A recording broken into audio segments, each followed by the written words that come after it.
ክርስቶስ ተንሥአ እሙታን በአቢይ ኃይሎ ስልጣን አሰሮ ለሰይጣን አግዓዞ ለአዳም ሰላም እምይእዜሰ ኮነ ፍስሐ ወሰላም። እንኳን አደረሳችሁ። እንግዲህ ለሁለት ሳምንት ትንሽ ጠፋ ብለን መተናል።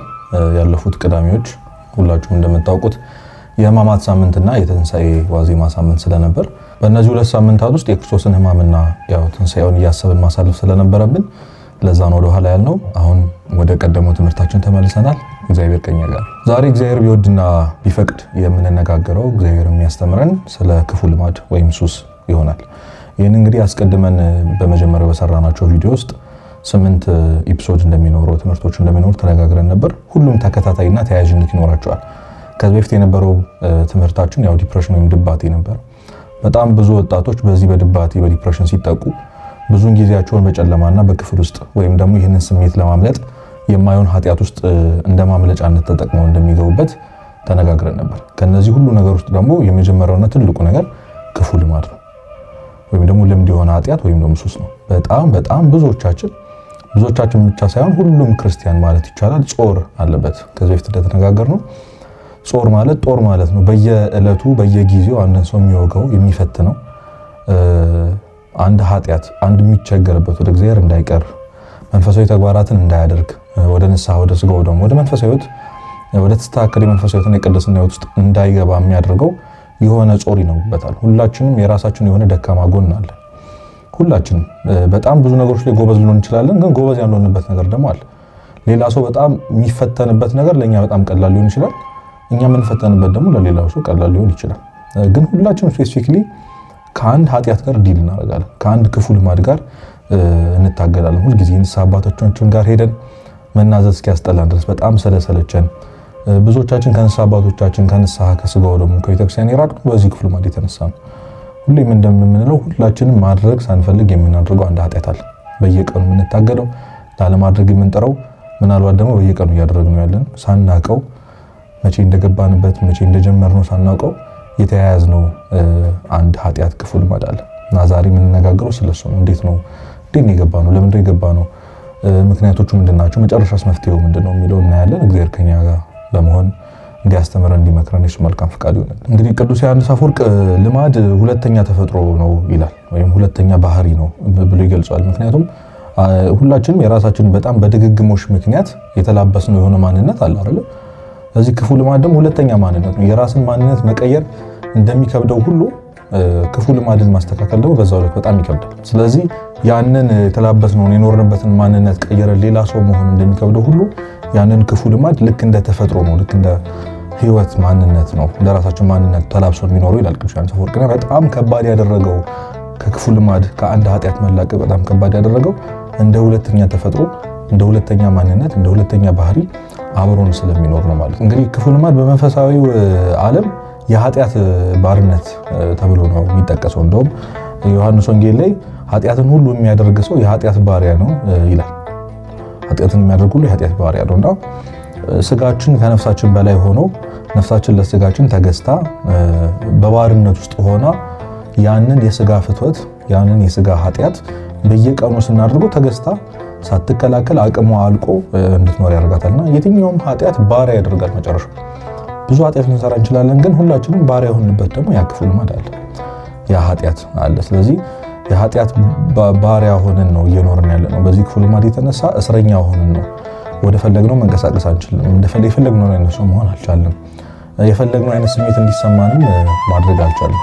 ስለዚህ በጣም ብዙ ነገሮቻችን ይዝረብል ያደረገብን፣ ከእግዚአብሔር ያራቀን፣ ከብዙ ሰዎች ያራቀን፣ ለራሳችን ያለን አመለካከት በጣም አነስተኛ እንዲሆን ያደረገው፣ ለብዙ ወጣቶች ራስ ማጥፋት፣ ለብዙ ወጣቶች ቅድም እንዳልኳችሁ ዲፕሬሽን፣ ተስፋ መቁረጥ፣ ከሰዎች መራቅ፣ ብዙ ህመሞች ምክንያት ጀርባ ይህ ክፉ ልማድ ይህ ሱስ አለ፣ ይህ ኃጢአት አለ እና ያው እንደ ምሳሌ እንኳን እናንሳቸው ብትባሉ ያው ሁላችንም እናውቃቸው ሰብስታንስ አዲክሽን የሚባሉት አሉ። ለምሳሌ ሲጋራ፣ ጫት፣ እንደዚህ አደንዛዥ እጾች ሊሆኑ ይችላሉ። እነዚህን የመሳሰሉት ሰብስታንሶች ናቸው። በጣም ብዙ ወጣት እንግዲህ በዚህ ተለክፎ ነው ያለው። አሁን በዚህ ጊዜ ደግሞ የመጣ ብዙ ነገር አለ። የሚጠጡ ነገሮች፣ የሚበሉ ነገሮች፣ የሚዋጡ መድኃኒቶች፣ ድረጎች በጣም በማይገመት ሃይስኩል ላይ ባሉ ወጣቶች እንግዲህ በጣም የተዘወተረውን ጭራሽ እንደሚያኮራ ነገር በጣም ብዙ ወጣቶች በእጃቸው ፎቶ እያነሱ የሚለቁበት በጣም አዲክቲቭ የሆኑ ነገሮች መጥተዋልና ሳናውቀው ስለሚያነቃ ብቻ ወይም ደግሞ ጥሩ ስሜት እንዲሰማን ስለሚያደርገን ብቻ ሃይፕ ስለሚያደርገን ብቻ በጣም ብዙ ወጣቶች በዩኒቨርሲቲም በተለይ በሃይስኩል ያሉ ወጣቶች በዚህ ተጠቅተው ይገኛሉ። የመጀመሪያው ሱስ ክፉ ልማድ ብለን የምንጠራቸው እነዚህ ሰብስታንስ ሲሆኑ የሚታዩ የሚጨበጡ ግን በጣም አዲክቲቭ ሆኖ መላቀቅ ያቃተን ነገሮች ናቸው። በሁለተኛው ኤፒሶዳችን ላይ ሶሻል ሚዲያ ልክ እንደሰራው ዲጂታላይዝድ የሆኑ ወይም የዲጂታል የሆኑ ሱሶች አሉ። በተለይ የስልክ ሱስ የአብዛኞቻችን በጣም ሱስ ነው። በቃ ኦልሬዲ ንስሐ መግባት ያለብን ነገር ነው። ነገራችን ላይ ያው ከዚህ ቤት ስለተነጋገርን እንጂ ሶሻል ሚዲያ፣ ስልክ ሁላችንም ጠዋት ተነስተን መዝሙረ ዳዊታችንን አይደለም ዳብሰን መቼ የምንፈልገው ስልካችንን። የመጀመሪያው አይናችን የሚያርፈው የጌታችን ስዕል ላይ አይደለም፣ የጌታችን ስዕል ላይ አይደለም፣ ስልካችን ላይ። ይሄ በራሱ አንድ ራሱን የቻለ ኃጢአት ነው፣ ልማድ ነው፣ ክፉ ልማድ ነው። ስለዚህ ይሄን የስልክ ሱሰኛ ነን ብለን እኮ ንስሐ መግባት አለብን፣ እግዚአብሔርን ይቅርታ መጠየቅ አለብን፣ ንስሐ አባቶችን ሊመናዝ አለብን። ሌላኛው በጣም አሁን ብዙ ወጣት የተፈተነበት ያለው ትዕይንተ ዝሙትና ግብረ አውናን ወይም ደግሞ ሁላችን በምናውቀው ፖርኖግራፊና ማስተርቤሽን ነው። ስለዚህ በጣም እንግዲህ ረዘም ያለ ነገር ልንሰራበት እንችላለን። አሁን ዲቴል ማውራት አልችልም፣ ግን በዚህ ደግሞ ያልተያዘ የለም እስከምንል ድረስ በጣም ብዙ ወጣቶች በተለይ ወንድሞቻችን በዚህ ተጠቅተው ራሳቸውን እስኪጠሉ ድረስ በጣም መጥፎ ዲፕሬሽን እስኪገቡ የትዳር ህይወታቸው፣ የፍቅር ህይወታቸው ከቤተሰቦቻቸው ጋር ያለው ከራሳቸው ጋር ያላቸው ግንኙነት እስኪበተን ድረስ በዚህ ኃጢአት የማይሰቃይ የለም። በጣም ብዙ ኦልሞስት ከ70-80% በላይ የሚሆኑ ወጣቶች በዚህ ጉዳይ ይጠቃሉ። እና ይሄም አንድ ዲጂታላይዝድ የሆነ የሚታይ ነገር ነው። ሰብስታንስ አይደለም፣ የምንጨብጠው አይደለም፣ የምንገዛው ነገር አይደለም። ግን አሁን ዘመናችን ላይ የመጣው በጣም የብዙ ሰው ህይወት እያበላሸ ያለ ሱስ ነው፣ ዲጂታላይዝድ የሆነ ሱስ ማለት ነው። ሌላኛው ልምድ የማይመስለን ደግሞ የአንደበት ልማዶች አሉ። ለምሳሌ ሐሜት አሁን በጣም ብዙ ሰው እንደ ኃጢአት አየው። ኮንሸስም አይደለም እንጂ አይመጣለትም፣ ስህተት እንደሆነም አይገባውም፣ አይደነግጥም። አንድ ሰው ሲያማ ስለሆነ ሰው ስናወራ አንደነግጥም፣ ምንም አይመስለንም፣ እንኳን ኃጢአት ሊመስለን አይደለምና በጣም ብዙ ሰው ሱስ ሆኖበት እያንዳንዱ ወሬ ላይ እያንዳንዱ ቡናም ስንጠጣ ምግብም ስንበላ የትኛውም ስራ ላይ ስለሆነ ሰው ማውራት መረጃ መለወጥ ምናምን ሊመስለን ይችላል። በተለይ አሁን ሶሻል ሚዲያ ላይ ደግሞ ታውቁታላችሁ ምን አይነት ሁኔታ ውስጥ እንደሆነና ይሄ ራሱ አንድ ራሱን የቻለ ልማድ ነው፣ ክፉ ልማድ ነው፣ ኃጢአት ነው። ይሄም እንዳልኳችሁ ቅድም ልንናዘዝ የሚገባን ኃጢአት ነው የሚወድብና ሐሜት፣ ክፉ ንግግሮች፣ ስድቦች፣ ለምሳሌ መጥፎ ነገሮች መነጋገር። አሁን የብዙ ሰዎች አሁን ቤስት ፍሬንድ ወይም ደግሞ ጓደኞች ነን ብለው የሚያስቡ ሰዎች በጣም ፍቅራቸውን የሚገላለጹት በስድብ ነው። እና ስድብ ይሄ የለመደብን ስድቦች አሉ፣ ሁላችን የምንታወቅበት ስድብ ነው። እሱ ራሱ አንድ ራሱን የቻለ ኃጢአት ነው። መሐላ፣ እግዚአብሔርን ስም በከንቱ አትጥራቁ ከአስርቱ ትእዛዛት አንዱ ትእዛዝ እኮ ነው። ስለዚህ መሐላ ማርያምን፣ ገብርኤልን፣ እግዚአብሔርን እያለን እንግዲህ የተከበረውን የምንሰግድለትን ስም የእግዚአብሔርን የሚሰገድለት ጉልበት ሁሉ ለእግዚአብሔር ስም ይሰግዳል ነው የሚለው። ለክርስቶስ ስሙ ይሰግዳል፣ ለስሙ የሚሰገድለት በታቦት ላይ ቀርጸን የምንሰግድለት ስም ነውና ይህንን አልፋና ኦሜጋ የተባለ ስሙን ስራ የሚሰራውን ስሙን እግዚአብሔር ከተባለ የሚሰራው ስሙ እንደው በጣም የሚደንቀኝ አንድ ታሪክ አለ። አንድ አባት በጣም በሱ ቦታ ላይ ያሉ ከሱ ከተማ ላይ ያሉ ዙሪያዎች ሁሉ በጣም የእግዚአብሔርን ያምላኩን ስም በሆነም ባሎም ሲጠሩ ሲምሉ በጣም ይበሳጭና አንድ ምንድን ያደርጋል? ከዛ በኋላ የአምላኩ ስም በተጠራበት ሁሉ ይሰግዳል። እግዚአብሔርን ሲሉ አጠገባቸው ይሰግዳል። የኢየሱስን በተጠራበት ሁሉ ይሰግዳልና እነዛ ሰዎች በጣም ሲሰለቻቸው ሲደነግጡ በሱ ምክንያት የተነሳ የአምላካቸውን ስም በከንቱ ከመጥራት ወደ ኋላ አሉና በተቻለን አቅም ከአንደበታችን የአምላካችንን ስም በከንቱ ለሆነው ላልሆነው ለውሸቱም ለእውነቱም ላለመጥራት መጣር አለብን። አብዛኞቻችን በልምድ ነው የምናደርገው። ስለዚህ ይሄ ምን አይነት ልምድ ነው? ክፉ ልምድ ነው። ክፉ ልማድ ነው፣ ሱስ ሆኖብናልና ሌላው ደግሞ ያው በጣም በአንደበት በኩል የሚነገረው ከንቱ ንግግር፣ ዋዛ ፈዛዛ ቀልድ ነው። አሁን ቀልድ እንደ ዛሬ ዘመን የበዛበት አለ ብዬ አላስብም። በየትኛውም ቲክቶክ ብታዩ ይሄም ቢባል እያንዳንዷ ነገር ሁሉ ደግሞ አምላኬ እንደዚህ በለኝ ጌታዬን ምናምን እያልን ብቻ ከእግዚአብሔር ጋር ከፈጣሪ ጋር ፈጣሪ እንደዚህ ሲልህ ምናምን እናውቃቸዋለን። በእግዚአብሔር ስም የሚቀለዱ ቀልዶችን እናውቃቸዋለን። በጣም አጸያፊ ናቸው። በጣም ክፉ መጥፎ ልማዶች ናቸው። በጣም መተዋለን። እንደው እግዚአብሔር እንዲታረቅን ከፈለግን በእንደዚህ አይነት ጉዳይ ላይ ባነሳተፍ በጣም ጥሩ ነውና የማይሆን ነገር ላይ መቀለድ ጥሩ አይደለም። ይሄ ጨዋታ በልክ ነው መሆን ያለበት።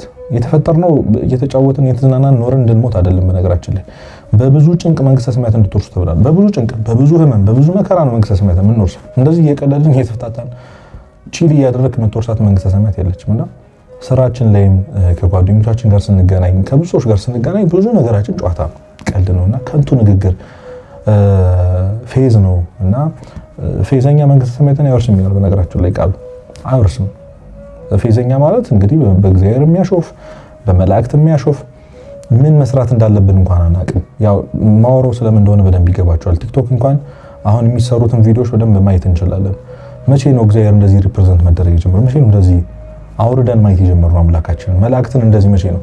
ስለ ቅዱስ ገብርኤል ስናወራ ስለ ቅዱስ ሚካኤል አሁን በዘፈን እንኳን ኤዲት ሲደረግ በጣም ብዙ ጊዜ እናውቃለን አይደል? የቤተክርስቲያን የቤተ መቅደስ ስርዓቱን ወይም ደግሞ ኢትዮጵያ ኦርቶዶክስ ተዋሕዶ ቤተክርስቲያንን ለማጉላት በሚል እንትን በዘፈን ኤዲት ማድረግ በቀልዶች በሜሞች ምናምንና ይሄ በጣም መቆም ያለበት ነገር ነው። ስለዚህ በአንደበት የሚነገሩ ቀልድ የሚመስሉን ቀላል የሚመስሉን ስድቦች፣ ከንቱ ንግግሮች፣ ሐሜቶች እና መሐላዎችን ማቆም ያስፈልጋል። ይሄ በጣም ትልቁ ሌላኛው ክፉ ልማድ ያላስተዋሉ ክፉ ልማድ ነው። ሌላኛው ስጋዊ ምኞት ነው። ከዚህ ውስጥ በጣም የሚጠቀሰው ያው ዝሙት ነው። በጣም ብዙ ወጣቶች እየተፈተኑበት ያለው ነገር ሁላችንም የምንፈተንበት ነገር ጾር ነው፣ ፍትወት ነው። በጣም ምኞት ስለሆነ የእሳት ጊዜ ላይ ስላለ የማይፈተን ወንድና ሴት የለም። አሁን በዚህ ጊዜ በጣም ነግሶ እንግዲህ አለቅ ያለ ግብረ ገብነት የጎደለው አኗኗር እያየን ያለ ነውና እግዚአብሔር በእውነት ከዚህ ነገር ያውጣል። በከተማችን በሀገራችን የምናያቸው ነገሮች በጣም ብዙ ናቸው እና አሁን ልምድ ሆኗል ማውራት። ለምሳሌ ስለ እንደዚህ አይነት ጉዳዮች ማውራት፣ መቀለድ፣ እህቶችን ሰውነት እያነሱ የወንድሞችን የሆነ ነገር እያነሱ ማውራት፣ መጫወት በጣም ቀላል ነገር ሆኗልና እንደ ልምድ ነው። በነገራችን ላይ አሁን ሌላ ጊዜ እንደው እናወራበታለን። ዋናው ራሳችን አይደለም ነው እንጂ በጣም ብዙ ሊወራበት የሚችሉ ነገሮች ከንግግራችን፣ ከምናያቸው ፊልሞች፣ ከምንሰማቸው ነገሮች በጨዋታ ነው መጀመሪያ እየቀለለ መጥቶ ነው ነገ ከነገ ወዲያ በጣም ከባድ ህይወታችን የሚያመሰቃቅል ነገር ውስጥ የሚከተል። ዛሬ ሳይፈለጉ የተወለዱ ልጆች፣ በጎዳና ላይ የወደቁ ልጆች የዝሙት ውጤቶች ናቸው። በጣም ብዙ ወጣቶች ያለ ምክንያት በዝሙትና በመውደቅ የተወለዱ ልጆች ናቸው ዛሬ ህይወታቸው ተበላሽቶ መንገድ ላይ እየወደቁ የምናያቸውና የነዛ ሁሉ ነገር መንስኤዎች ደግሞ እኛ ነን እና ይሄ በጣም ትልቁ ክፉ ልማድ ተብሎ የሚጠራ ነገር ነው። ምንድነው ትሪግ የሚያደርገው ወደ ክፉ ልማድ ሊያስገቡን የሚችሉ ነገሮች ናቸው? ምንድናቸው? የመጀመሪያው ነገር ያው ጓደኛ ነው። ሰው አዋዋሉ ነው የሚመስለው ታውቃላችሁ። እስኪ ዝም ብላችሁ ወደ ኋላ መለስ ብላችሁ አስቡት። ያንን ኃጢአት መቼ ነው የጀመራችሁት? መቼ ነው የጀመርከው? እንዴት እንደገባህበት ታውቃለህ? እንዴት እንደገባሽበት ትዝ ይልሻል? አሁን አልላቀቅ ያለን በጣም ሞክረን እየከበደን ያለው ነገር መተው ፈልገን መተው ያቃተን ነገር የሆነ ጊዜ እስኪ አንዴ ሞክራት ተብለን አብዛኞቻችን እና መጽሐፍ ቅዱስ ክፉ ባልንጀራነት መልካሙን አመል ያጠፋዋል ይላል። መልካሙን አመል ያጠፋዋል፣ የነበረን ነገር ይነጥቃል። በጣም ብዙ ወጣቶች ከቤተሰቦቻቸው ጋር ተጣልተው የሚወጡት በጓደኞቻቸው ምክንያት ነው። በጣም ብዙ ወጣቶች ለብዙ ሱስ የተጋለጡ ነው በጓደኞቻቸው ምክንያት ነውና የመጀመሪያው ትልቁ ነገር ጓደኛችን ነው። አጠገባችን ያለ ሰው ነው። አንድ ሞክረው ለዛሬ ብቻ ተብለን የገባንበት ቤት ለዛሬ ብቻ አየው የተባለው ነገር ይሄው ያኔ ስናረገው የሰጠንን ፕሬሸር ጠፍቶ ደስታው ጠፍቶ አሁን ሰዎቹን እንኳን ጨቅጭቀን አስወጣን ብንላቸው አይሆንም እና ተበላሽቶ ያበላሹን አካባቢያችን መስለን ጓደኞቻችን መስለን እንዴት ያንን ሲጋራ ያንን ጫት በእጃችን እንደያዙ ሳናውቅ ያንን ስልክ ያንን ማይረባ ኃጢአት ውስጥ መቼ እንደገባን ሳናውቅ አሁን ግን ህይወታችን ሙሉ ሰፈር እናደርጋለን። እንዴት እንደገባንበት ማሳነቀና ትልቁ የሰው ልጅ ወደ ክፉ ልማድ መግቢያ መንስኤ የሚሆነው አጠገቡ ያለው ሰው ወይም ደግሞ ጓደኛዬ ብሎ የሚጠራው ክፉ ባልንጀራነት ወይም ክፉ ኮኔክሽን ያለው ሰው ነው ማለት ነው። ሌላኛው በጣም የሚገርማችሁ ባዶነት ነው ወይም ደግሞ ስራ ፈትነት ነው። እንግዲህ ሌላ ቦታ ስናገር ሰምታችሁ ሊሆን ይችላል እንጂ አሁን እኛ ሀገር ላይ የሚባል አንድ አባባል አለ። እሱ ምንድነው? ስራ የፈታ ቄስ ቆቡን ቀዶ ይሰፋል ይባላል። ስራ የፈታ ቄስ አይደለም፣ ኃጢአት መስራት የማይፈልግ ቄስ ነው ነገራችን ላይ። ምክንያቱም አባ እንጦንስ ስራ የፈታ አይምሮ የሰይጣን ቤተ ሙከራ ነው ይላል። ምክንያቱም ሰው ስራ የማይሰራ ከሆነ አንድ ወጣት ቤቱ ቁጭ ብሎ የሚውል ከሆነ ምንም የሚያደርግበት ነገር ከሌለ አትጠራጠሩ ወደ ኃጢአት ነው የሚገባው። በጣም ብዙዎቻችን ፍሪ ጊዜ ስላለን ነው ወይም ቢዚ ስላልሆነን ወይም ደግሞ በጣም ብዙ ነፃ ጊዜ ስላለን ወደ ክፉ ልማድ ሳናቀ የገባ ነው። አስተውላችሁ ከሆነ እንደውም ከዚህ ክፉ ልማድ የተላቀቅንባቸው ጊዜያቶች በጣም ቢዚ የሆንባቸው ጊዜያቶች ናቸው። ማለት ለመተኛ እንኳን ጊዜ የሌለን ጊዜ፣ በጣም በጧት የምንወጣ በማታ የምንገባ በብዙ ነገር የተጠመደ ሰው ለኃጢአቱ እንኳን ጊዜ አይኖርም። ለዛ ለክፉ ልማድ እንኳን ጊዜ አይኖርም እና በጣም ይሄ አንደኛ ከመንፈሳዊ ሕይወት በጣም የራቀን ሰዎች ስለሆነ ጸሎት፣ ጾሙን ማስቀደስ፣ ቤተክርስቲያን መሄድ የሚሉት ጉዳዮች እንኳን ጊዜ አያደርጉንም ወይም ደግሞ እንደ ስራው ስለናቸው እንኳን ወደ ቤተክርስቲያን አንሄድም። ስራ የሌለው ሰው ቤት የሚውል ሰው ወይም ደግሞ ትንሽ ጊዜ ብቻ በስራ አሳልፎ ከራሱ ጋር የሚያሳልፈው ጊዜ በጣም ረጅም ለሆነ ሰው ግን ለዚህ ሱሶች ለክፉ ልማድ ለመጋለጥ በጣም ከፍተኛውን ሚና ይጫወታል። ባዶነት፣ ስራ አለመስራት ማለት ነውና እንደው መፍትሄውን ወደ በኋላ እናወራዋለን እንጂ በጣም ብዙዎቻችን የቱ ጋር ኃጢአት እንደምንሰራ እናውቀዋለን፣ የት እንደሚይዘን እናውቀዋለን። ብዙ ሰው በሚያከብረውና በሚወደው ሰው ፊት ያንን ኃጢአት አይሰራም አይደል? ብቻችን መኝታችንን ቆልፈን ከሆነም ራሱ ልናደርግ የምንችለው እንደዛ ነው። ስለዚህ የብቸኝነት ጊዜ ይፈልጋል ኃጢአት እንኳን። ያው እግዚአብሔርን ሳንፈራ ሰውን እንፈራለን። ቢያንስ ሰውን እንኳን ፈርተን እንድንሸሸው ሁላችንም የሆነ መደበቅ እንፈልጋለን። ማንም ሰው እናቱ እያየችው ያንን የሚያደርግ ሰው የለም። አባቱ እያየው የሚወዱት የሚያከብሩት ሰዎች እያዩ የሚያጨስም የሚቅም ሰው በዛ ኃጢአት ተጠምዶ የሚኖር ሰው የለም። በዛ ክፉ ልማድ ሁላችን ባለንበትና ይሄ የሚያሳየው ምንድነው? የብቸኝነት ጊዜ ይፈልጋል። የብቸኝነት ጊዜ ማለት ደግሞ ያው ስራ የሌለበት መጠመድ የሌለበት ማለት ነው። ሌላኛው በጣም ብዙ ወጣቶችን በተለይ ቲኔጀር አሁን ከልጅነት ጀምሮ የተያዘን ሰዎች በክፉ ልማድ ኪዩሪዮሲቲ ሲኖረን ነው የማወቅ ጉጉት አለን። እስኪ አንዴ ልሞክረው ምንድን ነው የሚለው እውነት እንደሚሉት ነው ወይ ብለን የገባንበት ነገር አሁን ጭራሽ ህይወታችንን አመሰቃቅሎ ጨለማ ውስጥ ጥሎን ሄዷል። ቀደም እንዳልኳችሁ በሃይስኩል ውስጥ በዩኒቨርሲቲ ውስጥ ከዛም ከፍ ብሎ ባሉ ወጣቶች ላይ በጣም ተጠቂ የሆኑት እስኪ ሞክሩ በጣም ደስ የሚል ነገር ነው። አሁን የሚጠጣ ምናምን ያልኳችሁ ነገር መቼም ይገባችኋል ለማለት እንደፈለኩና መድኃኒት ሆነው የሚወሰዱ ድራጎች፣ ሰብስታንስ የሆኑ ሱሶች፣ ሌላም እንዳልኳችሁ በዲጂታል የሚመጡ ሱሶችና ክፉ ልማዶች ሁሉ አብዛኛው ወጣት ኪዩሪዮሲቲ ስላለው ነው የማወቅ ፍላጎት ኖሮት ነው የገባው እና ምን ላድርግ ይሄ እንዴት ነው እስኪ ምንድን ነው የሚለው እስኪ አንዴ ላድርገውና አንዴ ሊሆንና ከዛ ተዋዋለሁ ምን እንደሚልኩ ማወቅ ፈልጌ ነው። የማወቅ ፍላጎታችን ያው አሁን ውስጥ እንደከተተን ታውቃላችሁ መቼ ያው ዋናዎቹ እነዚህ ሆኑ እንጂ ያዕቆብ መልእክት ምዕራፍ 1 ላይ እንደውም ይናገራል። ምኞት ጸንሳ ኃጢአትን ትወልዳለች፣ ኃጢአትን አድጋ ሞትን ትወልዳለች ይላልና እንደው አያያዙ ሰይጣንስ እንደዚህ እንዴት ነው የሚይዘን? እንደው በቅደም ተከተል እንኳን ምንለው የመጀመሪያው ሐሳቡን ማቅረብ ነው። ያው ኃጢአት ታውቃላችሁ ሰይጣን እጃችን ይዞ ምንም ነገር ኃጢአት ያሰራል። ነፃ ፈቃዳችን እንድንጠቀም ነው የሚያደርገንና እና ኃጢአትን እጃችን ይዞ ያሰራል። በነፃ ፈቃዳችን በራሳችን ፈቃድ እንድንሰራ የሚያደርገው። ስለዚህ መጀመሪያ ሐሳቡን ነው የሚያቀርቡና በጓደኞቻችን ቅድም ባልኳችሁ ትሪክ በማድረግ ሐሳቡን በማሳሰብ እስኪ አንዴ ልሞክረው አንዴ ሞክረው በማለት ሐሳቡን ያቀርቡልናል። ከዛኛ እንስማማለን። ሁለተኛው ደግሞ መስማማት ነው። ኬሽ እንላለን። አንዴ ነው የምንስማማው በነገራችን ላይ ሁሌ አይደለም። ስለዚህ አንዴ ከተስማማን በኋላ ወደ አክሽን ነው የምንሄደው። ነገሩን እናደርገዋለን ማለት ሶስተኛ ላይ ነገሩን እናደርገዋለን። ይጥመናል። ኃጢአቱ ያው ኃጢአት መጨረሻዋ ሞት መሆኑ ነው እንጂ መራራ ያደረጋት እኮ በጣም ፍትወት በጣም ጣፋጭ ናት። ኃጢአት መጀመሪያ በጣም ነው የምጥመው፣ ወደ ኋላ ነው እየመረረ የመጣውና ስለዚህ በጣም ይሄንን ከቀመስነው አዲስ ነገር ኤክስፒሪየንስ ካደረግን በኋላ ደግሞ ወደ መደጋገም ሪፒት ወደ ማድረግ እንሄዳለን።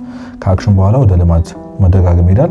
ያደገግሞሽ ልማድ ይሆናል እና ከልማድ በኋላ መጨረሻ ላይ ሀቢት ሲሆን ከዚህ ነገር መውጣት አልችልም፣ ከዚህ በኋላ ማቆም እኮ ፈልጋለሁ ግን ማቆም አልቻልኩም ወደሚለው አስተሳሰብ ይዘናልና በእነዚህ ፕሮሰሶች ውስጥ አስቀድሞ ሐሳቡን በማቅረብ እንድንስማማ በማድረግ ከዛ አክሽኑን በማድረግ ከዛ በመደጋገማችን ይሆን ሳለ ክፉ ልማድ ሆኖ ህይወታችንን የሚያበላሽ ኃጢአት ውስጥ ሱስ ውስጥ እንድንገባ ይደረገናል ማለት ነው። ታዲያ ይሄ ነገር ምናችንን የጎዳው ምንድን ያጣ ነው? በነገራችን ላይ አንድ ሰው አንድ ነገር እያደረገ ወይም በተደጋጋሚ የሚያደርገው ነገር እየተጎዳ ያለውን ጉዳት ካላወቀ በስተቀር ሊድን አይችልም። አንድ ሰው የሚወስደው መድኃኒት ሳይድ ኢፌክት እንዳለው ወይም ደግሞ ትክክለኛ መድኃኒት እንዳልሆነ የሚበላው ምግብ የሚያደርገው እንቅስቃሴ ብቻ በህይወታችን ብዙ ነገሮች ያቆምነው ያ ነገር ምን ያህል እንደሚጎዳን ካወቅን በኋላ እና ክፉ ልማድ ምናችን ነው የሚጎዳው? የመጀመሪያው መንፈስ ቅዱስ ከኛ እንዲርቅ ያደርጋል። ያው የረድኤተ እግዚአብሔር እንዲርቀን ያደርጋል። እንግዲህ ጌታችን በንጹህ ልብ እንጂ በቆሸሸ በለመደ ልብ እንግዲህ አይኖርም። ታውቃላችሁ ባደፈ ልብ አይኖርም እና የእግዚአብሔር ቤተ መቅደስ እንደሆናችሁ የእግዚአብሔር መንፈስ እንዲኖርባችሁ አታውቁም ምን ይላል?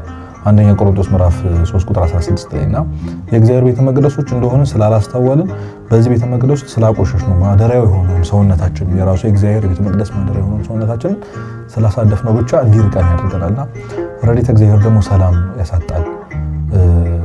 ቤታችን በረከት እንዳይኖር ያደርጋል። ገንዘባችን እንዳይበረከት ያደርጋል። ከሰዎች ጋር ያለን ግንኙነት እንዲቀንስ ያደርጋልና የእግዚአብሔር ረድኤት ከራቀን እኮ በቃ ብዙ ነገር አውቅቶለታል። ያው እግዚአብሔር ሙሉ ለሙሉ ከህይወታችን አይወጣም፣ ግን ረድኤቱ እንዲሸሽ እናደርጋለን። በጣም በኃጢአት ስናድፍ በተለይ ደግሞ ያንን እግዚአብሔር የሚጠላውን ኃጢአት በጣም በተደጋጋሚ ባደረግን ቁጥር በጣም ብዙ ነገር ከህይወታችን እንዲወጣ እናደርጋለንና እግዚአብሔር አሁን ብዙ ሰው እግዚአብሔር አይሰማኝም፣ እግዚአብሔር ርቆኛል፣ ፊል አላረገውም፣ ሰላም የለኝም፣ ዝም ብሎ ይጨንቀኛል የሚለው እግዚአብሔር ረድኤት ስለራቀው ነው ነገራችን እና የእግዚአብሔር ረድኤት ነው በንስሐ ስጋው ደግሞ ከሱ ጋር በመጣበቅ እና በንጹህ ሰውነት ውስጥ ነው የእግዚአብሔር ረድኤት የሚያርፈው። የእግዚአብሔር ረድኤት ይርቀናል ኃጢአት ስንሰራ ስላችሁ እግዚአብሔር ይተወናል ማለት እንዳልሆነ ማሰብ አለባችሁ። የእግዚአብሔር ረድኤት ይርቀናል ማለት የተሰጠን መንፈስ ቅዱስ ያደረብን ወይም ደግሞ ቤተ መቅደሳችንን ስላቆሸሽን ብቻ በኃጢአት ምክንያት ነፍሳችንን ከእግዚአብሔር ስለለየ ነው። እንደውም አማርኛው እናስተካክለውና የእግዚአብሔር ረድኤት ይርቀናል ሲሆን እኛ የእግዚአብሔርን ረድኤት እንርቀዋለን። ምክንያቱም እግዚአብሔር ኃጢአት የሚስማማው ስላልሆነ መንፈስ ቅዱስ ኃጢአት ስለማይስማማው ማለት ነው፣ መቆሸሽ ስለማይስማማው። ይህንን ካጣን ደግሞ አሁን እየሆንን ያለውን ነገር መቼም ታውቃላችሁ። ኃጢአቱን ድሮ ካረግነው በኋላ ደስ እንደሚለን አይደለም የሚሰማን ስሜት። ሁልጊዜ ማልቀስ ነው፣ መጸጸት ነው። ጭራሽ ሄደን አሁን ልባችን ደንድኖ ምንም እስከማይመስለን ድረስ ግን ለብዙ ነገሮች ልበደላና ሆነናል። ብዙ ያስደስቱን የነበሩ ነገሮች አሁን ያስደስቱን፣ ብዙ በጣም ፊል እንድናደርግ የሚያስለቅሱን የነበሩ በጣም እንወዳቸው የነበሩ ነገሮች አሁን ፍላጎት የለም። አብዛኞቻችን በእርግጠኝነት ሆኜ መናገር የምችለው ነገር ለብዙ ነገሮች ያለን ፍላጎት በጣም ቀንሷል። ለብዙ ነገር ኪዩሪየስ አይደለም፣ ፍላጎት የለንም፣ ስሜት አልባ ሆነናል። ድሮ ሰው ሲመታ፣ ሰው ሲያዝን፣ ሰው ሲወድቅ፣ ሰው ሲሞት በጣም እናዝን የነበረን ሰዎች አሁን ግን የለንም። ውስጣችን በጣም ልባችን ደንድኖ እንደ ድንጋይ እንደ አለት ጠጥሯል። የክፉ ልማዳችን የኃጢአታችን መንስኤ ነው። ከዚህ በላይ ሌላ ሪዝን ሊኖረን አይችልም። እና ህሊናን ማደንዘዝ ቅድም እንዳልኳችሁ አያጉሰውም። በቃ ህሊናችን ያጉሰናል። ድሮ በጣም ከሰራነው በኋላ እንደነግጥ ነበር። ወይኔ ምንድን ነው ያደረኩት? ምንድን ነው የሰራሁት? መቼ ነው እንደዚህ አይነት ሰው የሆንኩት እንል ነበር። አሁን ግን ኖርማል፣ በጣም ኖርማል። ጭራሽ ኃጢአታችንን በሶሻል ሚዲያ እንደምናደርገው በኮሜንት በምን ሰዎች በቃ እያዩት እየሰሙት በጣም ኖርማል እየሆነ ነው። ድሮ በጣም እንፈራቸው የነበሩ ነገሮች አሁን በጣም ኖርማል ሆነዋል። እየተሰማህ ካልሆነ ኃጢአት ሰርተህ አሁን ድጋሚ በጣም መጨረሻ ደረጃ ደርሰናል ማለት ነውና አሁንም ቅድም እንዳልኳችሁ ከዚህ በላይ ለማስተካከል ከዚህ ህይወት ለመውጣት እንድንጥር የሚያደርገን ከዚህ በላይ በቂ ምክንያት አናገኝ እና ኦብቪየስሊ የሚታይ በስጋዊ ህይወታችን የሚታይ ውድቀት በጣም ብዙ ወጣቶች ብዙ ወንድምና እህቶች በትምህርታቸው ዝቅተኛ ውጤት እያመጣ ነው። በስራችን ከሰዎች ጋር ባለን ኢንተራክሽን በጣም ብዙ ነገር ላይ የማስተዋል አቅማችን በጣም እየቀነሰ ነው። የማስተዋል አቅማችን ሰውነታችን ይደክምብናል። እንደድሮ ብርቱ አይደለንም። ትንሽ ከተራመድን ተኝተን እንኳን ተነስተን ይደክመናል አይደል? አስተውላችሁ አጠቅመው በጣም ብዙ ሰው ባይዘ ኪዩሪየስ ሆኖ እንደ ሶሻል ሚዲያ ላይ እንደምን ነው የምንጠቀመው። የሁሉ ሳተኞች ጠዋት ስነሳ ይደክመኛል።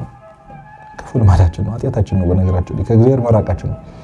ይሄ ኃጢአት ገና በጣም አቀንጭሮ ሰውነታችንን ጥሎ ራሳችንን እንድንጥል አድርጎ ከሰዎች ጋር ነጥሎ ለብዙ ነገር በጣም ጎበዝ ለመሆን ፈልገን ነገር ሁሉ ሰነፍ አድርጎ መጨረሻችንን ባዶ ያደርጋል። እና ከዚህ በላይ ምን አለ ማለት አሁን ሁላችንም እየወጣን እየወረድን ያለ ነው።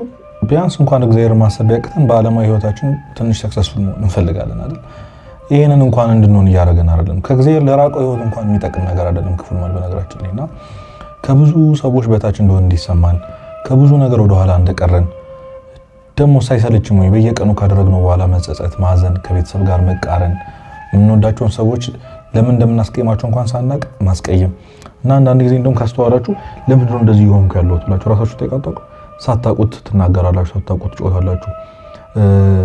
በነገራችን ላይ በጣም እዚህ ምድር ላይ በጣም ከባዱ ስሜት አንድ ነገር ለማድረግ ያላችሁን ፖቴንሻል ምን ያህል እንደሆነ እያወቃችሁ ግን ማድረግ አለመቻል እና ለምንድን ነው እንደዚህ የሆንኩት አለ ማለት ከነበረን ጉብዝና ከነበረን ማስተዋል የማስታወስ ችሎታ ከሰዎች ጋር የነበረን ሶሻላይዜሽን ከሁሉም ነገር በታች መሆን መውረድ በየጊዜው ራሳችንን ያየነው አንድ ደረጃ መውረድ እና ያንን ደግሞ ማስተዋል እኔ እኮ እንደዚህ አልነበርኩም፣ ይሄ እኮ አይደለም ማንነቴ፣ እኔ እኮ እንዲህ አይደለሁም ብለን እንድንጠይቅ ማድረግ ከዛ በዛው መሀል ደግሞ ራሳችንን እንድንጠላ ማድረግና ድጋሚ እንዳንሞክር ተስፋ አስቆርጦ ማስቀረት ከዚህ በላይ የሚጎዳ ከዚህ በላይ የሚያሳምን ምንም ነገር የለም።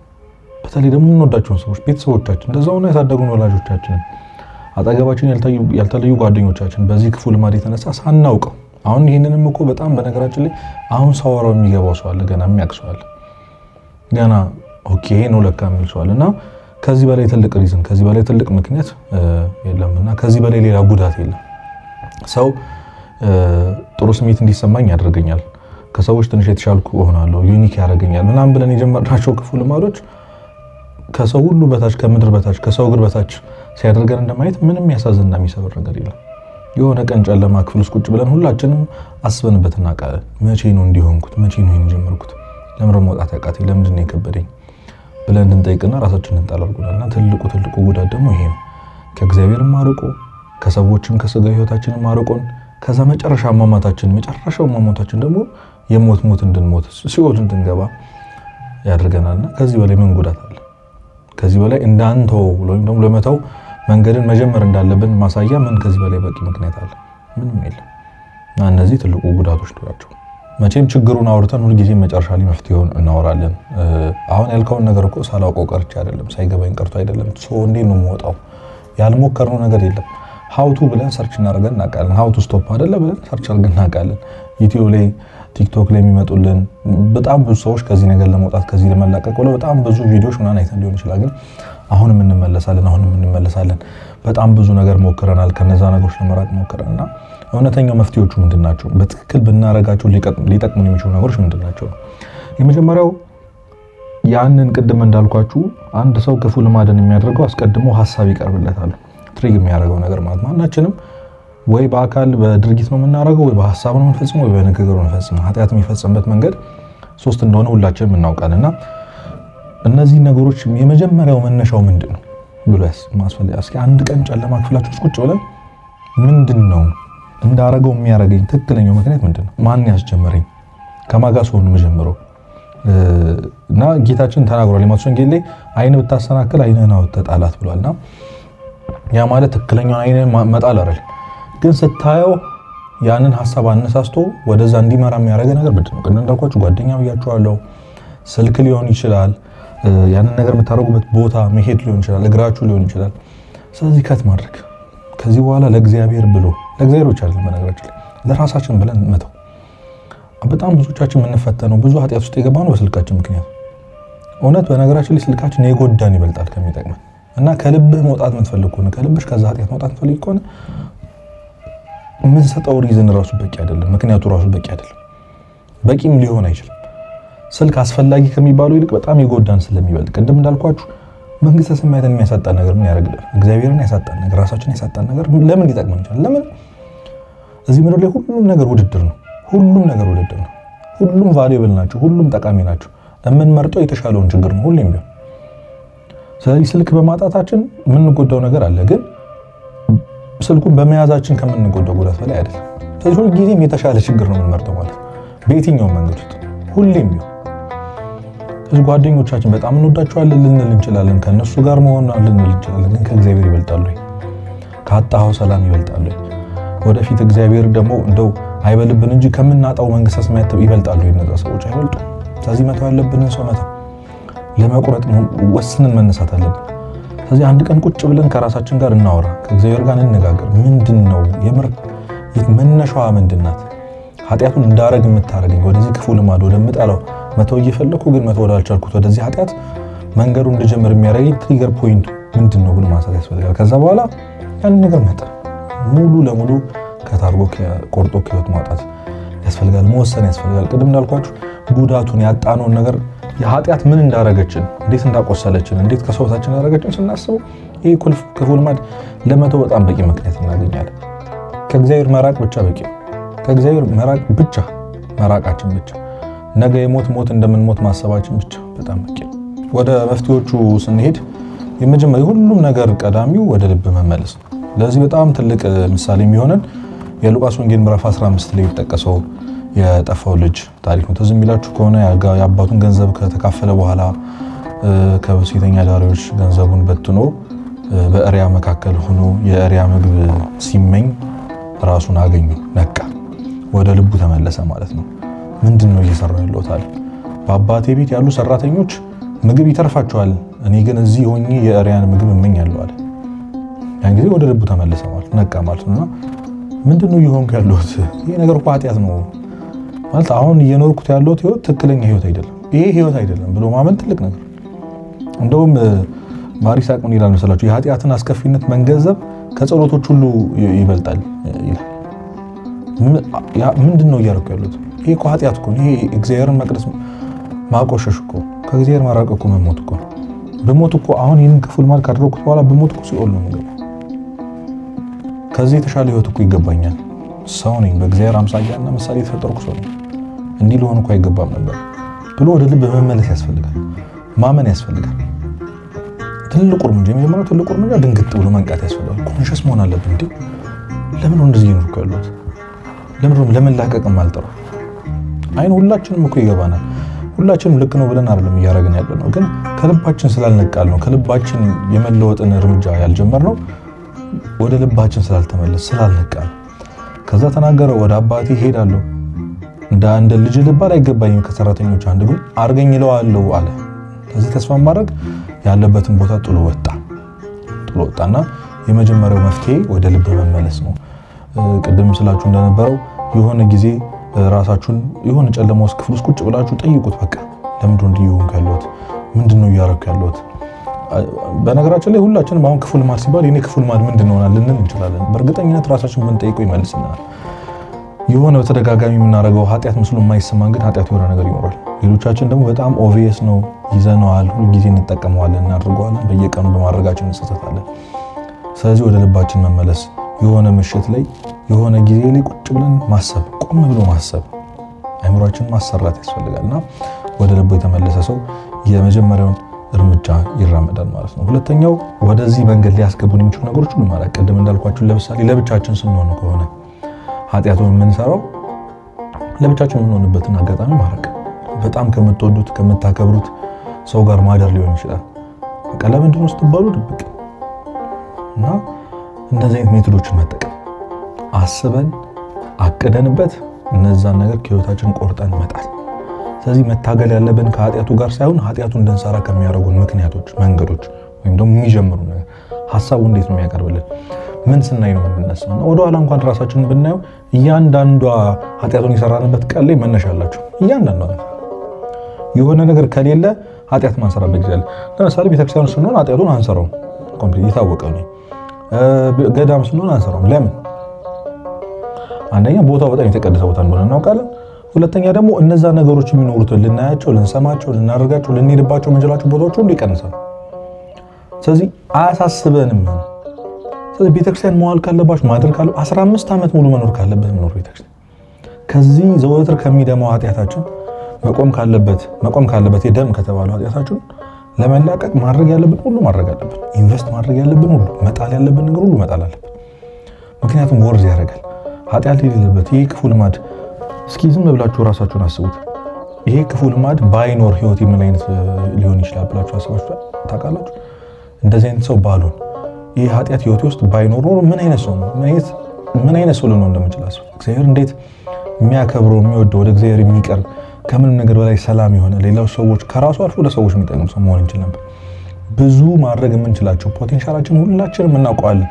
ቅድም እንዳልኳችሁ የራስን ፖቴንሻል እስከምን ድረስ እንደሆነ እያወቁ አለማድረግን የመሰለ ከባድ ነገር የለም እና ይህንን ማወቅና ከት ማድረግ ትሪገር ፖይንቶችን ለይቶ ማወቅ መተው። እግዚአብሔር ሆይ ለአንተ ብዬ እንድተወል እርዳኝ ብሎ መጸለይ ያስፈልጋል። ሁሉም ነገር ውስጥ የእግዚአብሔር እጅ ያስፈልጋልና ይህንን ስትጀምሩ ለእግዚአብሔር ንገሩት። ገንዘብ አይደለም የጠየቁ፣ ንብረት አይደለም የጠየቁ። ጌታዊ ምንም ነገር አይደለም። አንተን እያስቀየመህ ካለው ዘወትር እየሸነከረህ ካለው እያሳመመህ ካለው ከዚህ ክፉ ልማዴ ለመላቀቅ ነው። ይህንን ነገር የምተውበት አቅም ስጠኝ፣ ከእነዚህ ሰዎች የምርቅበት፣ ከዚህ ቦታ የምወጣበት፣ ከዚህ ስልክ፣ ከዚህ ክፍል ብቻ ከዚህ ኃጢአቱ እንድሰራው ከሚያደርገኝ ነገር የምላቀቅበትን ኃይልን ስጠኝ በሉት። እግዚአብሔር ደግሞ በጎ ምግባር እስከሆነ ድረስ ሐሳባችን መልካም እስከሆነ ድረስ የማይረዳበት ምንም ምክንያት የለም። ስለዚህ በማመን አረ እንዴት ተዋሉ ብላችሁ አትጠራጠሩ፣ ኃይልን በሚሰጠኝ በክርስቶስ ሁሉ እንችላለሁ በማለት መጣር ያስፈልጋል። ስለዚህ ቆርጦ መጣል፣ የትኛውም ቆርጠን የምንጥለው ነገር ከእግዚአብሔር አይበልጥም። ከእግዚአብሔር አይበልጥም። ከራሳችን ከውስጣችን ሰላም አይበልጥም። ከምንም ነገር በላይ ሊያሳጣን ከነበረው ከመንግስተ ሰማያት መቼም ቢሆን አይበልጥም። ስለዚህ ወርዝ ያደርጋል። ቫልዩ ትልቅ ነው፣ ዋጋው ትልቅ ነው። ይህንን አስበን ከነዚህ ኃጢአቶች እንድንቀርብ የሚያደርጉ ነገሮች ሁሉ መተው። ከዛሬ ጀምሮ እነዛን ሰዎች እንዳታገኟቸው። ከዛሬ ጀምሮ ስልክህም ከሆነ ቀይር ወይ ጠቃጠቆ አድርገው፣ ስልክም ቢሆን ይቅርብ። እውነቴን ነው የምላችሁ፣ መራቅ ካለብን ነገር ሁሉ ረቅ። ያንን ማድረግ እንኳን ባንችል ብቻችንን የምንሆንበትን ጊዜ መቀነስ ያስፈልጋል። ስራ ከሌለን ቤት ከሆነ የምንውለው በጠዋት ወጥተን ማታ እንግባ ወይም አንግባ።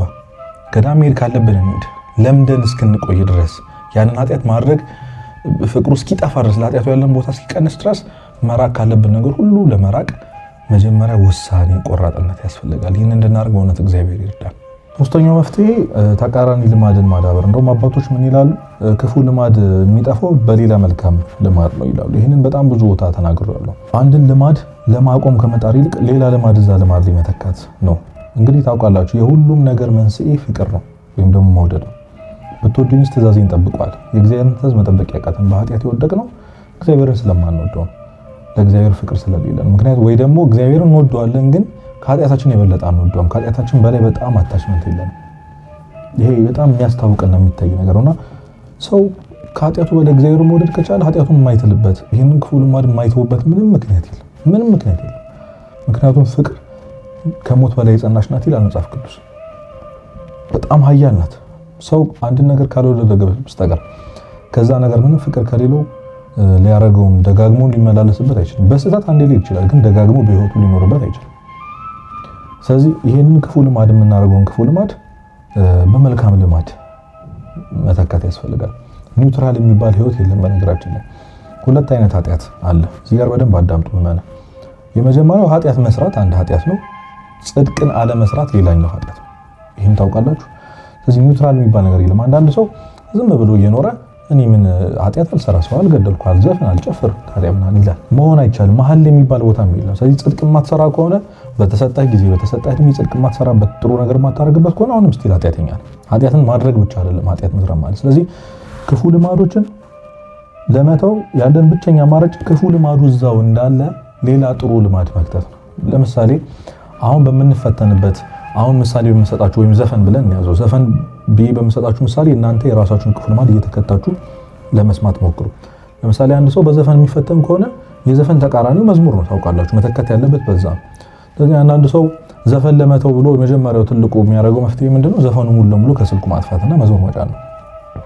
ያ ለዘፈን ያለውን ፍቅር እንዲቀንስ አያደርገው። ስለዚህ ዘፈኑ ስልክ ላይም እንዳለ ዘፈኑ እያዳመጥክ ግን መዝሙር ማዳመጥ ጀምር። ቢያንስ በቀን አንድ እያልክ ትንሽ መተግበር ትንሽ ማድረግ እና የኛ ህዝብ በጣም የሚያስቅ ህዝብ ነው። እንደው ምን ይላል ሰው ዘፈን እየተዘፈነ መሀል ላይ መዝሙር ሲመጣ በታረቀየረው አታስቀስፈን ምናምን ይላልና ዘፈን ማዳመጥ ሳያስቀስፍ እንዴት ነው መዝሙር በመሀል ሲመጣ ማዳመጥ የሚያስቀስፍ? እንደዚህ የሚባል ነገር የለም። ስለዚህ አዎ በጣም ይከብዳል፣ ግን መተካት። ስለዚህ መዝሙሩን ስታዳመጡ የኃጢአት ጣዕም እየወጣ ይመጣል። የዘፈኑ ጣዕም እያስጠላችሁ ይመጣል። በእርግጠኝነት ይሄንን አሁን እንደው ዘፈን ትተን መዝሙር ማዳመጥ የጀመርን ሰዎች ድጋሚ ዘፈን ለመስማት ስንሞክር እንዴት እንደሚያንገሻግሸን እናውቃለን። ምን ማለት ነው?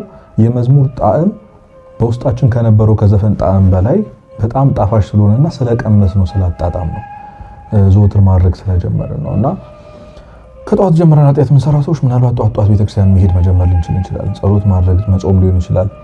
ብቻ የምናደርጋቸውን ክፉ ምግባራት ሌላ መልካም ምግባር ደግሞ መደጋገም አይደለም። ሁልጊዜም ቢሆን ፖዚቲቭ ነገር ያሸንፋል። ሁልጊዜም መልካም ነገር ያሸንፋል። ሁልጊዜም ጽድቅ ከኃጢአት በላይ ነው። ሁልጊዜም እግዚአብሔር ከሰይጣን በላይ ነው። ስለዚህ እኛ በጣም ቢመስለን ኃጢአት በጣም ትልቁን ብልጫ እንደያዘው፣ ክፉ ልማዳችን በጣም ትልቁን ብልጫ እንደያዘው ነው፣ ግን አይደለም። የሚበልጠው ክርስቶስ ነው። የሚበልጠው ኃያሉ ያ ጥሩ ነገር ነው። ስለዚህ መሳደብ ምናምን እንትን የሆነብን ሰዎች መመረቅ፣ ጥሩ ንግግር መነጋገር፣ ማናገር ሰዎችን ማለት ኃጢአቱን እንኳን መሳደቡን እንኳን ባናቆም ይሄንን ተግባር መጀመር አለብን። ሁልጊዜ እንደምላችሁ ኃጢአቱን ለመተው ከመጣር ይልቅ እግዚአብሔርን ለመውደድ መጣር ሁልጊዜ ማስፈላጊ ነው። ምክንያቱም ሰው ትኩረት የሚያደርግበት ነገር ላይ ነው ሰውነቱን ሁሉ ነገሩ ማቲ እንደሚያደርገው። አሁን ምናልባት ይሄን ቪዲዮ እየሰማችሁ አይናችሁን የላይ ሆኖ በሐሳብ ሌላ ቦታ ያላችሁ ሰዎች ትኖራላችሁ። ትምህርት ላይ ምናምን ብዙ ጊዜ ይባላል አይደል? ቦዲ ፕሬዘንት ማይንድ አብሰንት ይባላል። ስለዚህ አይንህ እያየ ነው ተገልጧል፣ ግን እያየ አይደለም። ምን ማለት ነው? ሐሳብህ ያለበት ቦታ ትኩረት ያለበት ቦታ ነው ሰውነትህ የሚሄደው። በነገራችን አይንህ ኢማጂን እያደረገ ነው እንጂ እያየ አይደለም፣ ወይም አስተማሪው ተናጋሪው እያየ አይደለም። ስለዚህ ሰው ትኩረት የሚያደርግበት ነገር ላይ ነው የሚውለው ማለት ኃጢአትህን ለመተው ምጥር ከሆነ መቼም ከኃጢአት አትወጣም። ምክንያቱም ኃጢአትህ ላይ ነው ትኩረት አድርገህ እየኖርክ ያለው። ሰው አይንህን ከኃጢአት አንስተህ እግዚአብሔርን ነው ማየት ያለብህ። ስለዚህ በጣም ትልቅ ምሳሌ የሚሆነው የቅዱስ ጴጥሮስ ታሪክ ነው። ታውቃላችሁ ክርስቶስ በባህር እየተራመደ ጴጥሮስ አየው በወጀቡ መሃል ጌታ ሆይ እንዳንተ በባህር እንድራመድ ና በለኝ አለው። እሱም ሲያዘው መምጣት ጀመረና በባህር ላይ መራመድ ጀመረ። ክርስቶስን ብቻ እያየ የክርስቶስን አይን እያየ በባህር ላይ መራመድ ጀመረ። መሃል ላይ ግን ነፋሳቱን አየ። የሚነፍሰው ነፋስን ኮንሸስ ሆነ፣ ኖቲስ ማድረግ ጀመረ። ከዛ ባህር ላይ እንደሆነ ዝቅ ብሎ ባህሩን ሳይው ፈራ። ያኔ መስጠም ጀመረ። አድነኝ አድነኝ አድነኝ ብሎ ጮኸ። ክርስቶስም አዳነው። አይናችን ከክርስቶስ ከተነቀለ ማንወድቅበት ምንም ምክንያት የለም። የምታሰጥመው ባህር ዓለም ላይ ያለ ነው። ኃጢአት ውስጥ ነው ያለ ነው። የከበበን ንፋስ ወጀቡ ሁሉም በጣም እንደሚጥል የሚያሳምን በህይወታችን እስከዛሬ ድረስ ማንም ሰው ባህር ላይ ተራምዶ አያውቅም አይደል? እንግዲህ ጴጥሮስ የመጀመሪያው ነው። ክርስቶስስ እሺ አምላክ ነው። እሱ ግን የመጀመሪያው ነው። አምኖ ወጣ። ግን አይኑን ከክርስቶስ ያነሳ መስጠም ጀመረ። ስለዚህ እንዴት ብሎ መራመድ እንዳለበት እንዴት ብሎ መሄድ እንዳለበት ትኩረት ካረጋችሁ እንዴት ብዬ ነው ባህር ላይ መራመድ ያለብኝ እንዴት ብዬ ልርገጥ የሚል ቴክኒክ ሲያወጣ አይደለም የሚሄደው። በነገራችን ላይ ክርስቶስን ስላየ ብቻ ነው። ወደ ሎጂካሉ መንገድ መፍትሄ ግን ሲመጣ መስጠም ጀመረ። ስለዚህ ኃጢአቱን እንዴት ነው የምተወው? በዚህ ልሸውደው፣ በዚህ ልሂድ፣ እንደዚህ ስትራቴጂ ምናምን አይደለም ማለት ያለብን። እግዚአብሔርን ለመውደድ ነው መጣር ያለብን። እግዚአብሔር እንዴት ነው የምንወደው? ወደ እግዚአብሔር በመቅረብ ቃሉን በመስማት ዝማሬን በመስማት በጣም ብዙ መፍትሄዎችን በኋላ እናነሳለን። መንፈሳዊ ተግባራቶችን በማድረግ እግዚአብሔር እንድንወድ የሚያደርጉ ነገሮች መጽሐፍትን በማንበብ ሰው ለእግዚአብሔር ያለው ፍቅር ከፍ እያለ ሲመጣ ከእግዚአብሔር በተቃራኒ ያለው ነገር ያስተላልፋል። ለምሮ ብዙዎቻችን ከብዙ መጥፎ ተግባሮች የተቆጠቡ እናትና አባቶቻችን ስለምንወዳቸው እነሱን ማሳዘዝ ስለማንፈልግ ስለማይበልጥብን ከእናት ስለማይበልጥ ከአባት ስለማይበልጥ ስለዚህ ከእግዚአብሔር የሚበልጥም ነገር የለም እና ሰው እግዚአብሔርን ከወደደ ያንን ስንት ዘመን ያሰቃየን ኃጢአት ድል የማናደርግበት ምንም ምክንያት የለም። ከዚህ አይናችንን ከክርስቶስ ማንሳት የለብን። ስለዚህ ኃጢአቱን ለመተው ከመጣር ይልቅ ኃጢአታችን ላይ ትኩረት አድርገን ወይኔ ዛሬ አላረኩትም ወይኔ ዛሬ ያረኩት ከማለት ይልቅ እስቲ እግዚአብሔርን በምን ላስደስተው፣ እግዚአብሔርን በምን ልወቀው፣ እግዚአብሔርን በምን ልውደደው ብለን ኃጢአቱን እያደረግንም እንኳን ቢሆን ማድረግ ያስፈልጋል፣ መሄድ ያስፈልጋል። ያን ጊዜ ኃጢአቱን ድል ለመንሳት ትልቅ ጉልበት እናገኛለን። ምክንያቱም ፍቅር ከምንም ነገር በላይ ስለሆነች የፍቅር ሌላኛው ስሟ ደግሞ ራሱ እግዚአብሔር ስለሆነ እግዚአብሔር ፍቅር ነው ይላል ዮሐንስ መልእክት። ስለዚህ እግዚአብሔርን ከወደድን ኃጢአቱን ማንቶበት ምንም ምክንያት የለም። ሌላኛው ትሕትናና ንስሐ ነው። እንግዲህ በጣም ብዙ ጊዜ ንስሐ ግቡ እንላለን። ንስሐ መግባቱ መፍትሄው ግን ምን አይነት ንስሐ ነው የምንገባው? እንደውም መጽሐፍ ቅዱስ እግዚአብሔር ትዕቢተኞቹን ይቃወማል ለትሑታን ግን ጸጋን ይሰጣል ይላል ያዕቆብ መልእክት ላይ እና ትዕቢተኞቹን ይቃወማል ማለት እንግዲህ ሁላችንም ይህንን ኃጢአት ይህንን ክፉ ልማድ ለመተው እየጣረን ያለ ነው በራሳችን አቅም፣ በራሳችን ስትራቴጂ፣ በራሳችን ቴክኒክ፣ በራሴ ጉልበት አሸንፈዋለሁ ቃል በቃል እንኳን ባንል የምንሞክርበት መንገድ ብዙዎቻችን ኃጢአትን ለማሸነፍ የምንሄደው መንገድ የራሳችን መንገድ ነው የምንጠቀመው። እግዚአብሔር አይደለም እያገዘን ያለው፣ ለእግዚአብሔር አይደለም እየሰጠን ያለው እና ወይ የሆነ ሞቲቬሽናል ስፒከር ሰምተን ወይ የሆነ ድንገት መነሳሳት ውስጥ እንገባና አሸንፈዋለሁ ከዚህ በኋላ ይህንን ኃጢአት አላደርገውም ብለን ለራሳችን ቃል እንገባለን። የሆነ ነገር ካደረግን ቅድም እንዳልኳችሁ ሀውቱ ብለን ሰርች አድርገን ምናልባት ዓለም ላይ ያሉ ሰዎች የሰጡንን ቴክኒክና መንገድ እንደ መውጫ መንገድ እንጠቀመውና ድጋሚ ወድቀን እንሰበራለን። ንስሐ እንኳን ስንገባ የምንገባበት መንገድ በጣም መነሳሳት፣ ይሄ ትክክለኛ ያልሆነ በመነሳሳት ውስጥ ነው።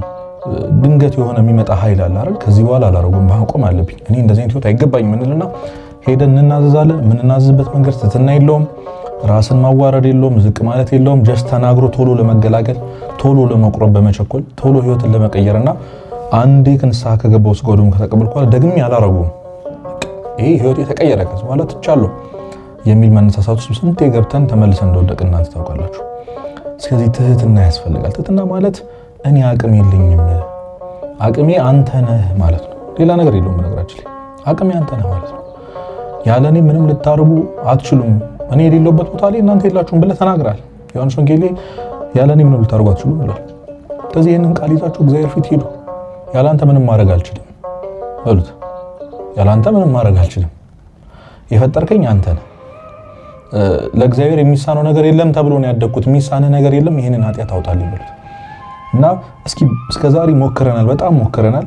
በዚህኛው ግን እስኪ ከእግዚአብሔር ጋር እንሞክር፣ ወይም ደግሞ እግዚአብሔር ይሞክር። በቃ በነገራችን ላይ እግዚአብሔር አጋዥ አይፈልግም። በጣም ብዙዎቻችን ጸሎት እናደርጋለን፣ ሊሆን ይችላል፣ ልንጾም እንችላለን፣ ንስሐ ልንገባ እንችላለን። ግን ኃጢአቱን ለማሸነፍ እየጣረን ያለነው በራሳችን ጉልበት ነው፣ እግዚአብሔር ካልተጨመረበት።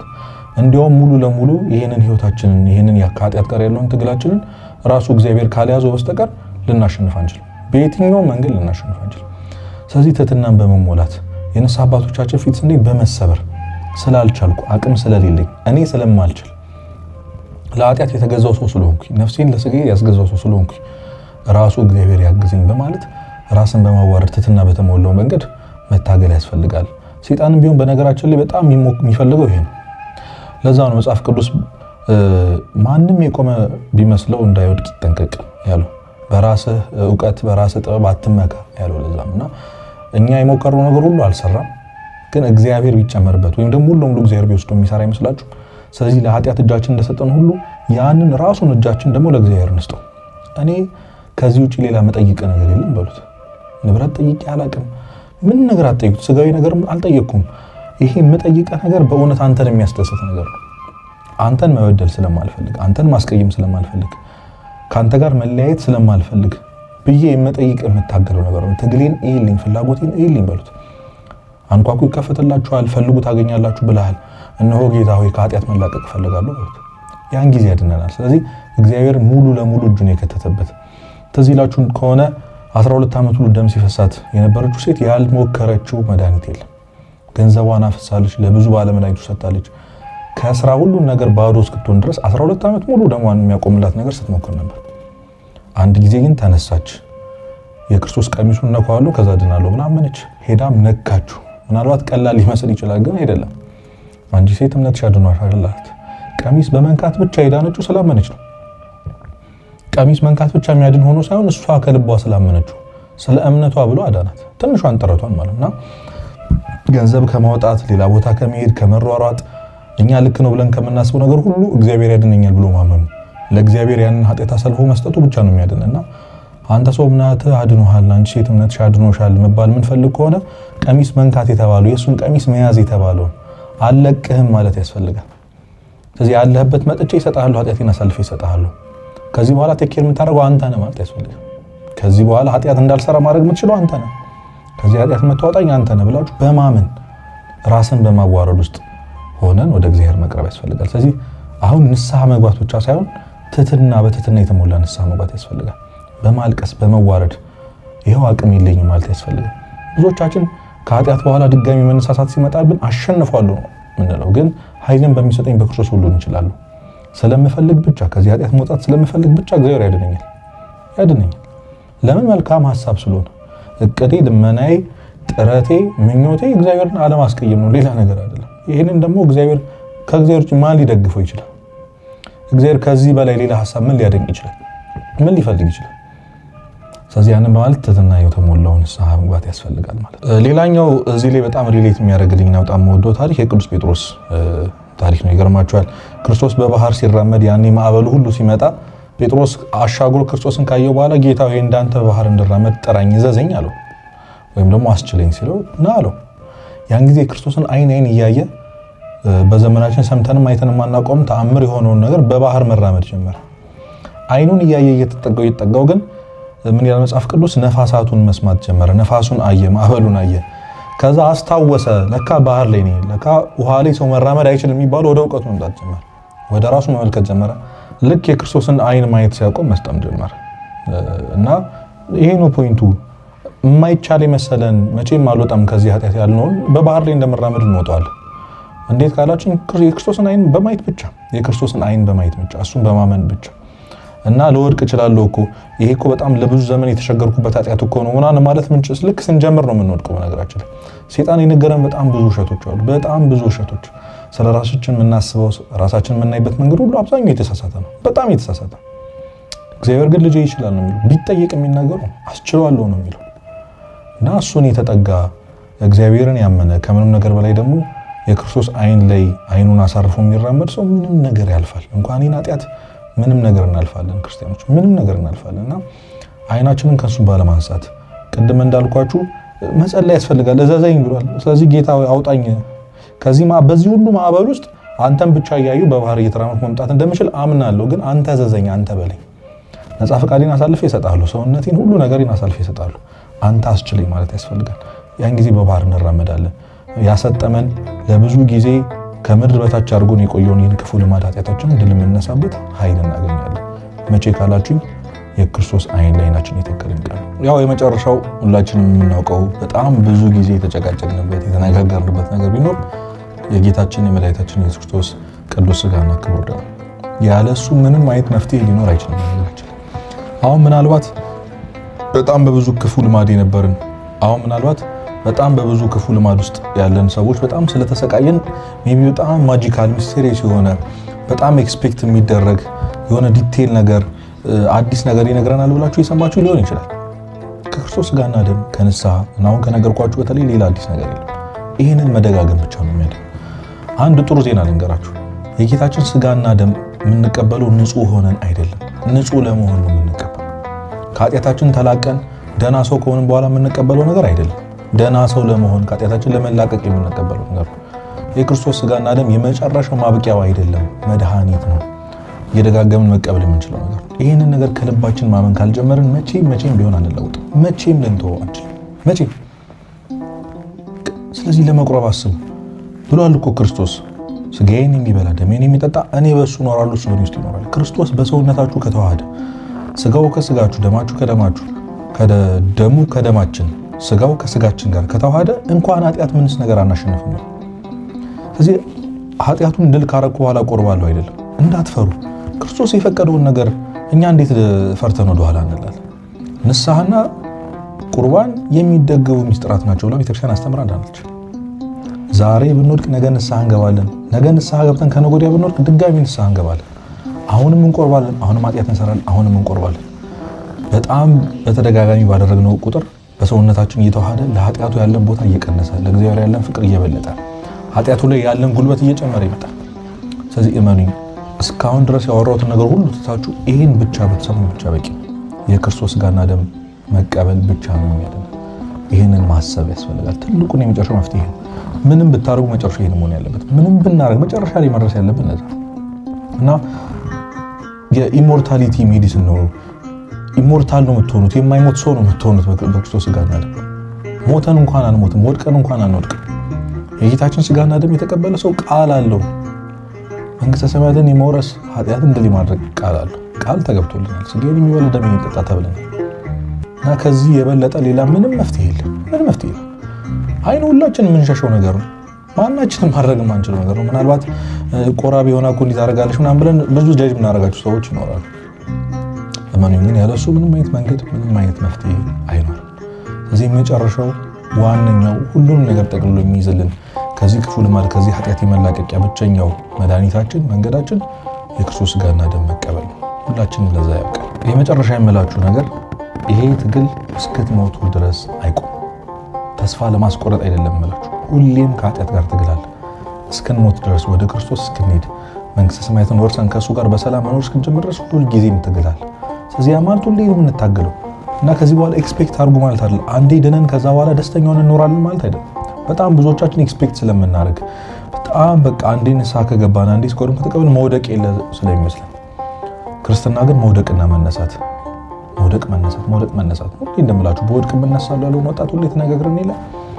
ስለዚህ በወድቅ እነሳለሁ ብላችሁ እያሰባችሁ አልወድቅም ከዚህ በኋላ ምናምን ብለን በመታበይ ሳይሆን እግዚአብሔር ይጠብቀኛል ብሎ በማመን ቅድም እንዳልኳችሁ ያልናቸውን መፍትሄዎች ሁሉ በማድረግ ከነገሮች በመራቅ ያንን ኃጢአት እንድናረግ ከሚያደርጉ ነገሮች ሁሉ በመራቅ የጌታችን ሥጋና ደም የተቀበልን ግን ብንወድቅም እንነሳለን ማለት። እዚህ ኃጢአት ላይ ትልቁ ፖይንት ተስፋ አለመቁረጥ ነው። በፍጹም ተስፋ እንዳትቆርጡ። ለምን በቀን 10 ጊዜ አታረጉም?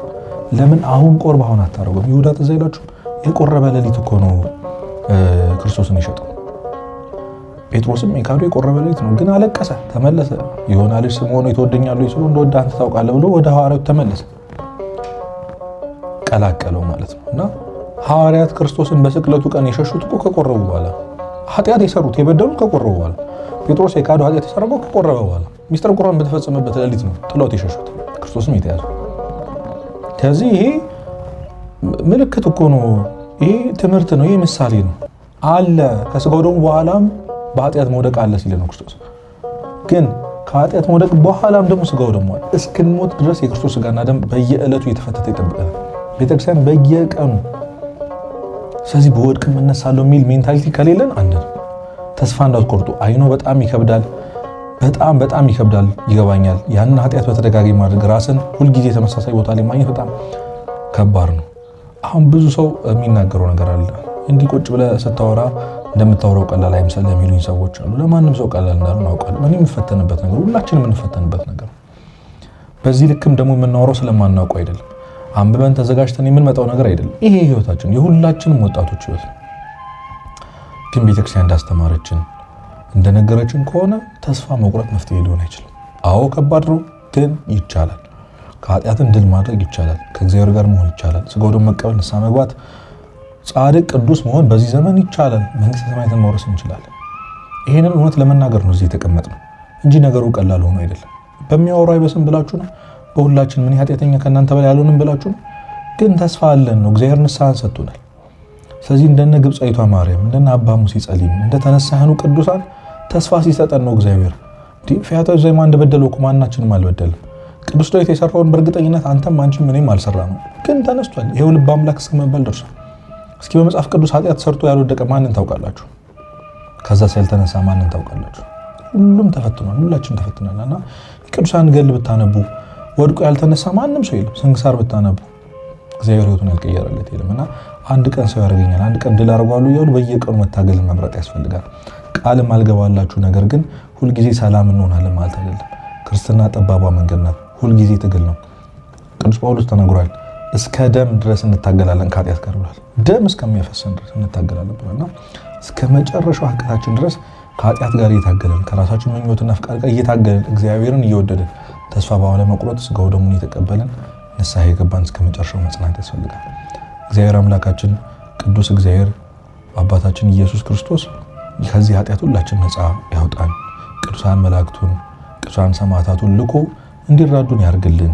በእውነት ከዚህ ከጠላኑ ራሳችን እንድንጠላ ካረግን ከሰዎች ከለየን ከሰውነታችን ከሰውነት ተራ ከሁሉ ነገር ወደ ኋላ ያስቀረን ይህንን ክፉ ልማድ ሱስ ነቅሎ ለንስሐ ለስጋው ደሙ ያውቃን። ሁላችንም የተማማርነውን ትምህርት በልቦናችን ጽላት ጻፍልን። የተማርነውን ደግሞ ተግብረን ነገ በንስሐና በስጋው ደሙ ክፉ ልማዳችንን ታግለን እስከ መጨረሻው በጽድቅና በቅድስና ሕይወት እንድንኖር በመጨረሻውም ደግሞ የምናፍቃትን መንግስተ ሰማያት ለመውረስ ያብቃን። በተሰጠንም በመንፈስ ቅዱስ የእግዚአብሔር ፍቅር በልባችን ስለፈሰሰ ተስፋ አያሳፍርም።